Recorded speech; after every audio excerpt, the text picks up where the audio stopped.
In the silence of the trophy room, where the echoes of past conquests resonate, we discover how to lead as men.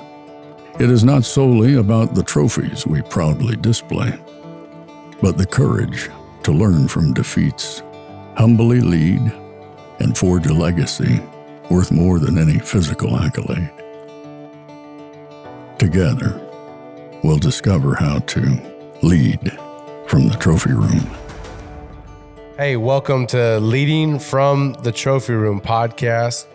I'm your co-host, Beau Mills, and this is episode 2. If you didn't listen to episode 1, jump on over there and listen to episode 1. Kind of explains what this is and what we're doing here and why we call it Leading from the Trophy Room. And this is Jeremy White, and I'm your co-host, and we're talking about real things and real stuff. Now, Bo, we're going to go ahead and jump in today. Can we jump into today? Let's jump into today. All right, so this is going to be a fun one. We're going to be talking about conflict or fights within marriage. I've never had one of those. God, we're going to get real in just a second. And then we're going to talk about like how we walk through that, because like as men, we're called to lead our families, called to lead our wife. And sometimes in leading, it actually brings conflict. Now, usually that conflict comes when we're not leading correctly. So I want to know, we're going to start right off the bat. Bo, tell us about a fight. Have you had any fights with your wife? Give us one where maybe you were in the wrong. It was a little overbearing. Maybe you made a bad decision. Like everybody wants to hear real stories. So let's hear one. Yeah. Okay. So we've been married 15 years now, and I would say the first 10 of those were hard. They were tougher because of the way I was leading in the marriage. And I remember about 10 years ago, I went through this string of buying a bunch of boats. Okay. So I'm a man. Like a bunch of boats. You're talking about multiple boats? Yeah, I'll tell you. So I'm a man of many hobbies. And so the first one was this just like John boat that was painted camo, and I said I was going to use it for duck hunting, and then I realized I didn't really use it for duck hunting that much. I didn't really use it at all. So I was because it was probably like a cheap, crappy boat. Yeah, and you know, you have all these ideas and they don't pan out, and so I traded it in for a brand new big old deep V Lund boat. How much did that boat cost? It was about probably $65,000. For this boat. I think my first house cost that boat. And then my idea with that boat was I was going to go over to the coast and I was going to go salmon fishing with it and rockfish fishing with it and all this and that, and maybe some kokanee in the freshwater lakes. You had like big dreams. Yeah. Okay. And so I entered a bass tournament in that boat. Okay. And it's a big deep V, and it was windy that day. And it was blowing me all over the place, and I was getting pissed. And I said, you know what? I really enjoy this bass fishing competition thing. I'm going to trade this in for a bass boat. So did you ask Alicia? I asked Alicia, and she goes, no, you've bought 2 boats. Now you're going to buy 3 boats in like 2 months. Like, just buy a boat and be done with it. We're not going to upgrade anymore. Alicia. She said no. Okay. Yeah, she was like calling me an idiot. Yeah. Like, stop with all this boat buying, your dreams. I could just see you buying a bass boat now and it never gets used, all this and that. So I went down to the boat shop. No, you didn't. Jeremy, I just went to look. Like, I just went to look. Did you take your other boat with you? Not yet. Okay. But I was just going to look. Okay. And then I walked out of there. I didn't pull the bass boat home, but I signed the dotted line. Oh, no. And so I had to go home and get the boat to come in and trade for it. And so I got a bass boat, and the bass boat was really expensive. I mean, we're talking $80,000 or something for the bass boat. All the bells and whistles. Yes. Had all the graphs put on. Okay, so what was it like when you bring that thing home? Yeah. And she sees it, like she sees you with the new bass boat that she told you not to buy. It was not good. It was not good. She was mad, disappointed, disrespected, everything. I mean, I think I lost trust with her a little bit of like, hey, my opinion or thought doesn't matter in this relationship.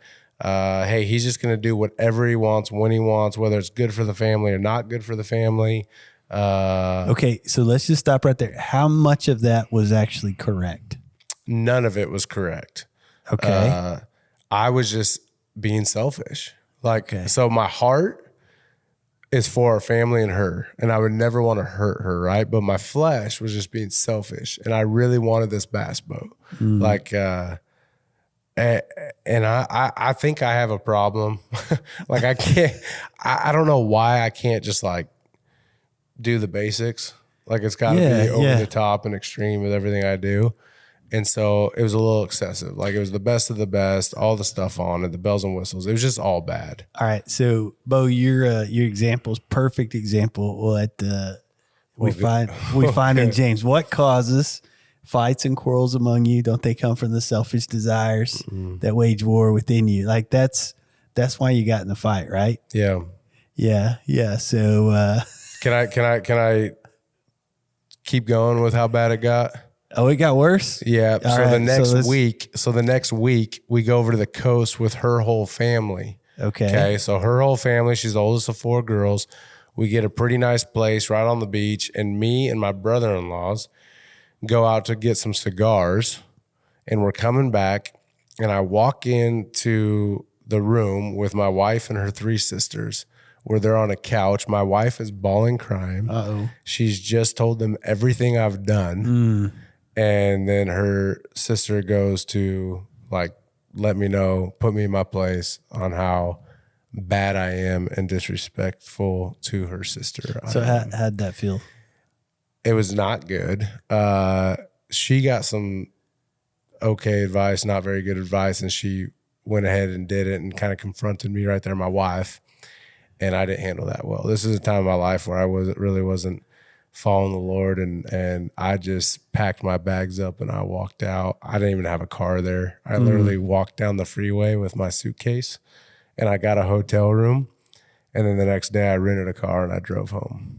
Oh, wow. No talking. So this led, like what I'm saying is this led to a really big deal in our life. Of like in front of her family and everything. Embarrassment, anger, all this stuff. So, and if I'm guessing, you're probably still seeing effects of that fight. I've seen a lot of effects from that fight. Yeah. Yeah, we've had to work through a lot from that. Yeah.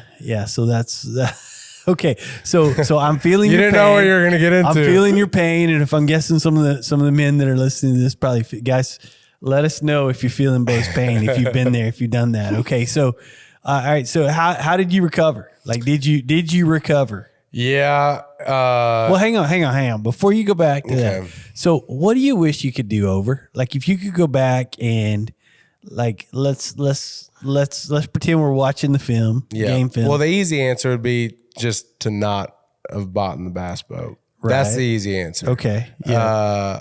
But I really wanted it, Jeremy. Okay. And so, so if I was going to buy the bass boat, okay, if that was the ultimate, what we were going to get to, it'd be of, hey, slowing down and including her in every step of the process, to where if I ended up getting it, it was kind of our decision and we made it together, and I walked with her through that decision instead of just hearing what she said, saying, well, I want it anyway, and going and doing that. Yeah. All right. So let me play counselor for just a second, Beau. Right. So what you're saying is exactly right out of scripture. So the Bible talks about us living with our wives in an understanding way. So yeah, you're right. The first thing you didn't do was to seek to understand her. So, and listen to her. And so I think as men, that's one of our first places that we go wrong. We have in our mind, just like you had in your mind, hey, I want what I want. I'm going to get what I want. I don't care what you say. I've worked hard for it. I'm the leader. I bring in the money. I want to do what I deserve this. Yeah. And at that point, that kind of sounds like pride versus humility. And instead of seeking understanding, we're just seeking that she would understand us. Right. So there's like, I guess the first thing. What else would you have done? Well, I don't know. Looking back now, like if I bought the boat or before that even. Yeah. So before even buying the boat, so you would have moved slow. You would have sought to understood. Yeah. What if she would have said no still? What if she said, Beau, I just don't feel good about it? I mean, looking back now, I should have just accepted it. I have a boat already. Yeah.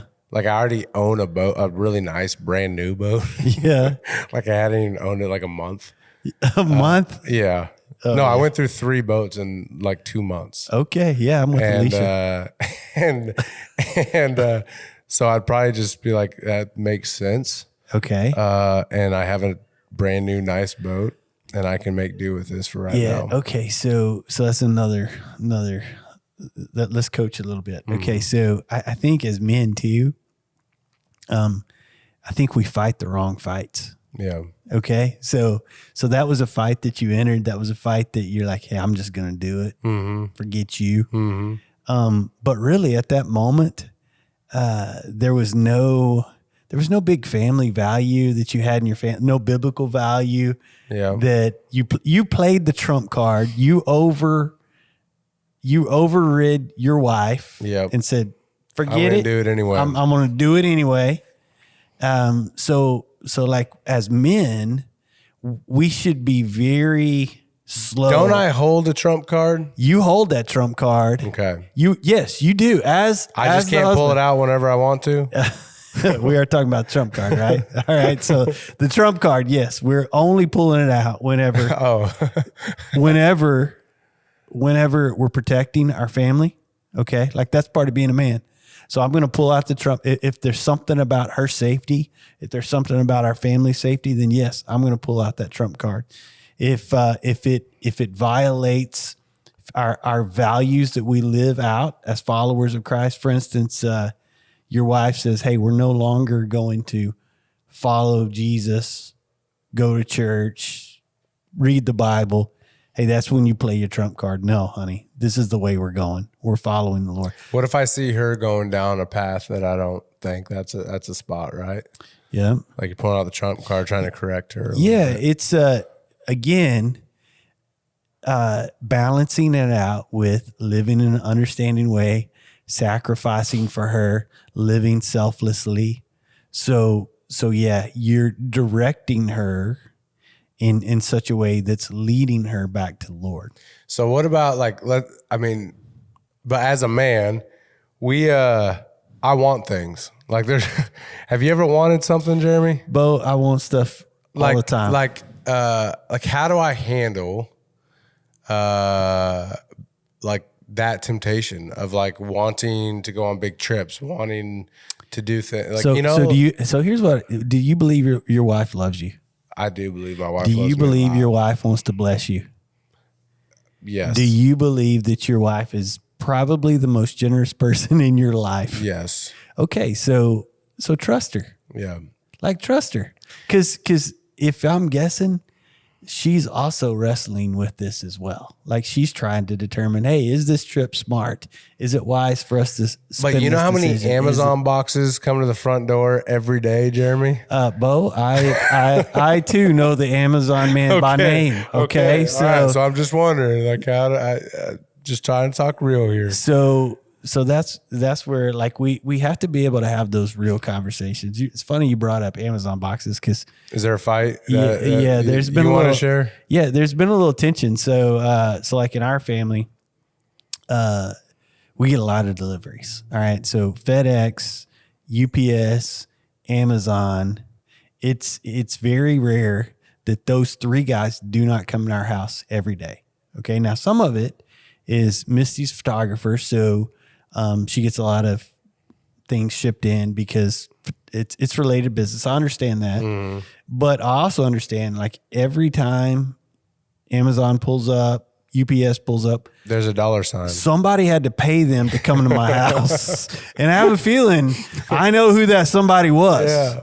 So yes, that's so one of our recent fights, squabbles was just that was, babe, I feel a little convicted every time these guys come in our house because I know they're bringing something. And so I waited for the right time to bring it up. I tried to bring it up without being defensive or angry. In other words, I didn't do it right as he delivered the package. Okay. Yeah. I did it on like a Saturday when Is the They weren't timing coming. ever right? Like, Yes. all right. Yes. So, all right. Yes. So the explain timing- what you thought it was the right time. What'd that look like? So it's the right time when I'm not emotional. So when you can have, I'm going to call it an adult conversation. Okay, that makes sense. When you can have an adult conversation when you're not emotional, that's when I brought it up. Now here's the crazy thing. Okay. Like my wife, she listens, but it may be a few days before I see results. Mm-hmm. Okay. And normally if she does what I suggest, I don't find out until later. Mm-hmm. So true story. 2 weeks after that conversation, we're in the kitchen and she goes, we can shut the front gate because I'm not expecting any packages. I'm on an Amazon fast right now. She was letting me know she was on an Amazon. I'd never even heard of an Amazon fast before, but I was like, this is the greatest thing I've ever heard, because we had that conversation. So here's what's hard is it's hard for a tense conversation that we needed to have. Like I felt like as a husband, as a leader of the family, I needed to have that conversation, but I also knew it was going to be tense. Okay. And I also knew that she cared just as much about like our family finances as I cared about our family finances. So when we were able to work through that, man, it was just beautiful. So Jeremy, I got to ask, I don't think we talked about this in the first episode. You're the lead pastor of a big church. You have fights with your wife? I have fights with my wife. I did not have one today. Okay. Okay. So I'm doing pretty good today. I just think some people see you on stage and think that it's not a normal life you live. So like as a man, you still struggle with the same things I struggle with. Yeah, because I'm selfish, just like you, Beau. Yeah. Like we're all selfish. And in marriage, you have two selfish people living together. And even though you're in love with each other, like you're still selfish. Okay. So on that, I feel like I've known you a little while now and you handle things pretty well. You're good at picking your timing, like you talked about, but it still led to a little bit of a squabble. Is there anything looking back now that you would have changed? Your delivery, was your timing right? Yeah. So usually I have a hard time on my emotion. Usually she can see. So this is what my wife accuses me of is, and she's right. I wear disappointment all over my face. I'm disappointed in you. And my kids have told me that as well. Even though you don't say it, she sees it. She sees it. And so I've been trying to overcome. Does she ever talk about your tone? I get the tone a lot. You get the tone. Like tone. You do have. My tone Your tone's rough. Your tone said this. Hey, you talk to your wife sometimes the way you talk to me. Gosh. And it's like, I can handle it, but like, I don't want to kiss you after you talk that way. Like that's rough. But yes, like for me, it's being able to share without communicating disappointment. So here's what I go back to. Hey, am I having a humble attitude with her, living selflessly? Am I living trying to understand her, and am I living sacrificially with her? Like if I can keep those three things, that's three things to check: humility, sacrificial love, and I already forgot. So humility, sacrificial love, and understanding, then that usually puts me in a great position. That's good. To have that conversation. Let's say you have a fight. We have fights and it doesn't get resolved like you want. Okay. So you both leave the fight. Neither of you ended up being right. Okay. Neither of you feel good about it. It lingers for a while. Like, how do you go about that? We've gotten way better in these years, but in my previous years in marriage, the early years, that caused for a lot of like disruption in our marriage of just, we fight, we don't get anywhere with the fight, if that makes sense. And you carry it with you. So then you sometimes sleep in different rooms, or you don't talk to each other the next morning, or, stuff like that. Like, So, all right. So the worst fights we ever had was whenever we started the church. Okay. I was working a whole bunch. She was working, and we felt disconnected. We both felt disconnected from each other. And I remember just being so upset with each other back then, and just I was miserable. You're right. I didn't want to sleep in the same bed with her. She didn't want to sleep in the same bed with me. But I remember one night, and this is just being real. I was going through all the different ways I could get out of my marriage, and I couldn't figure out a way. Like the right way. Like there was no way I could get out of my marriage. And like, you still look good. Is that what you're thinking about? No, period. Like according to scripture, there was no way that we were both being selfish. There was no way I could get out of my marriage. You didn't find a passage in the Bible that said, couldn't find one. I couldn't you find. You can leave your wife. because she's being selfish. You can leave your wife. You're being selfish. You can leave your wife. It's not in there. Okay. So here's what I had. I came to this conclusion. Okay. You can either be miserable for the rest of your life, or you can clear this relationship up. Like that was my only two options. So, and I'm really selfish. I do not want to be miserable for the rest of my life. So here's what that did. It caused me to turn towards her and start working through the issues. And we did. We worked through them. We communicated. We forgave each other. But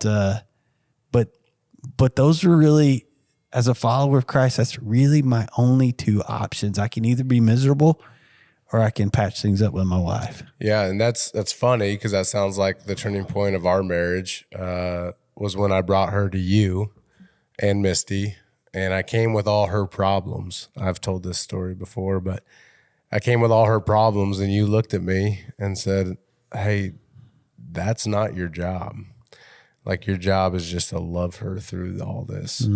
And I don't know why. I mean, it was the Lord, whatever. My heart just started changing in that moment. Like, that hit me like a ton of bricks. And you called me out when I felt like I was in the right, because I had a right. It was at a time where it was hard on her. She was making some poor choices in a difficult time of our life. And but just because of that, it wasn't a right to treat her the way I was treating her. And you called me out on that. And it really, from that moment, I don't know, like I said, I mean, the Lord came in and shed some things off my heart, but I just started honoring her and loving her like a man's supposed to love her. And it really changed us. It was what you said. I could choose to be miserable and hard-hearted, or I can choose to love her and honor her. And you loved her sacrificially. I saw that. Like you gave up some things in order to love her. Yeah. And so I think as men, when we live life prideful instead of humble, when we live life trying to get what we want instead of giving up, being willing to give up the things that we want for her, or when we live life just, hey, you just need to understand this is who I am, instead of saying, hey, I want to understand who you are, where you're at. And it really does point us back to our wife to clear up that relationship. Yeah, that's good. Like, what if a guy's listening to this though, and he goes, you don't know how I feel. Like, you don't know the stress I'm going through, the financial stress we're going through, the difficulties. I lost my job, or I'm struggling with alcohol, or my wife's struggling with this. What would you say? Like, I mean, for some real things going on that are hard, that are really hard. And it's causing a lot of tension in the house. Like, what do you say to that? Yeah. So honestly, that's a really good question, because people ask, and to be truthful, like I may not, you may not. Like, some guys are going through some things that we may not ever be able to understand.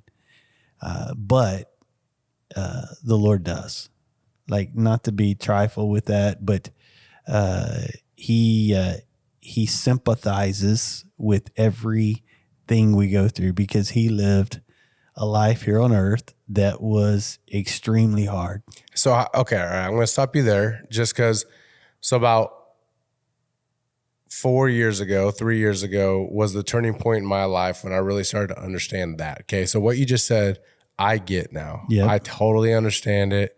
But before that, and if I heard you say that, I'm not sure I could lean into that. And really, you may tune me out. I don't understand because I don't understand it. I don't feel that, that's probably what I would say. Like you say that and I'll say, yeah, that sounds good, but what do you mean the Lord understands it? What do you mean? Yeah. So that's the difference. Okay. So, until he's your Lord, okay, until it moves from the Lord to my Lord, like when you understand it's your Lord that sympathizes with everything you go through, when he's personal, when it's yours, when you understand Jesus truly is your leader and he's been through hardship and difficult, then you can trust him with the hardship and difficulty you're going through. I think for a lot of men, he may be the Lord, but he's not, they would not say he's my Lord yet. So that's where I would turn it back to you and say, hey, is he your Lord or not? That's good. All right. So what we're talking about, causing these fights and all these decisions we make and all this, what trophy would be on my shelf that you'd say I might need to take down from that shelf to help out in these situations, so I don't keep leading into these problems? Yep. So pride. I think we're talking about the pride trophy here. If you think about it, pride's the opposite of humility. Pride's going to cause you to get what you want. Okay? Selfishness. It's your selfishness. So, and then pride seeks to be understood versus seek to understand. So take down that prideful trophy. The prideful trophy we're taking down. I was talking with a guy this week, and we were talking about like pride gets thrown around as this, like we're all prideful. But pride was the first sin. I mean, like pride's the reason we have sin in this world. So anyway, it's a huge deal. So everything stems from that one trophy. Yeah. So Satan fell because of pride. That's right. That's what I'm talking about. Yeah. Hey, tell me a story. Tell me a cool story. Like your favorite, what's the favorite thing you've done? I don't know. You've been a pastor now for what, 18 years? 17. Yep. If you got on a thing like that, like big. Like what are you talking really about? Cool give me a trip, topic. Like, a hunting trip. Give me something like more specific. What do you mean? Like, what's the coolest thing you think you've experienced or done? Man, I don't know, Beau. Like, there's been. Have you killed a big deer? Yeah, I've killed. Like, do you have a trophy on your wall? Yeah, I've got a few deer. Hey, so can I tell something I've done this year? Perfect. So one of the things that I've done this year that has been fun, and I'm still going to do it. So I'm doing this in June, this summer. So my son Hudson and I, we've been dreaming. As men, we want to dream. Yeah. So we've been dreaming since he was a freshman in high school. I dreamed about 3 boats in 2 months. Okay, so we were dreaming about motorcycles. Okay. So we had this dream to buy 2 dual sport motorcycles, one you can street in the mountains or in the dirt, and go to Colorado on a trip. So recently, when football season was over, because I wouldn't let him ride a motorcycle during football season. When football season was over, we bought a KLX 250, and so he's been practicing. And then 2 weeks ago, we bought a Honda 250, and so he and I have been we've been practicing riding our dual sport bikes the last few weeks. So most days after work, I go home. And Hudson and I put on our gear. That's cool. And we take off riding. That's Hudson's to me, your son. Hudson's my son. Yeah. And he's 18 years old. And so I've been riding a bike for a while. He hasn't ridden very much. So I was a little concerned that he couldn't keep up with me. So when we got the 2 box, I take off and that sucker's right behind me all the time. So, That's awesome. So yeah, so I've done a lot of fun stuff, but honestly, You're lately, looking forward to that. This is, yes. And I cannot ride a motorcycle without smiling. That's cool. There is no way I can do it. So you guys are going to go Colorado on a trip. Going to Colorado. I think we're going to do the Alpine Loop. How many days or weeks? I think we're shooting for 5 to 7 days. That's super cool. So yeah, so it's going to be fun. So that's something that I'm looking for. So I don't have the bass boat thing. I don't do the fishing thing. I probably only fish about twice a year. But fishing's a little slow for me. Yeah. I like a little more fast adventure. Yeah. So that's me. That's awesome. Hey guys, thanks for tuning in to this episode of Leading from the Trophy Room. Look inside yourself. That's what I would say. We want to be real guys with real talks, telling real situations here. And that's an honest situation. I know in my life, the first 10 years was really hard, and it all stemmed from pride and selfishness. And I'd say, like I came to Jeremy with all her mess, and he looked at me and said, hey, that's not your job. And so today, if I were to say something to you, it'd be, that's not your job. Like lay that down and just love her. Love your wife, love your kids, strip your flesh away and lead from the heart. And drop that pride and selfishness. Guys, thanks for tuning in. Be real men. Be open. Love the Lord. Lead well.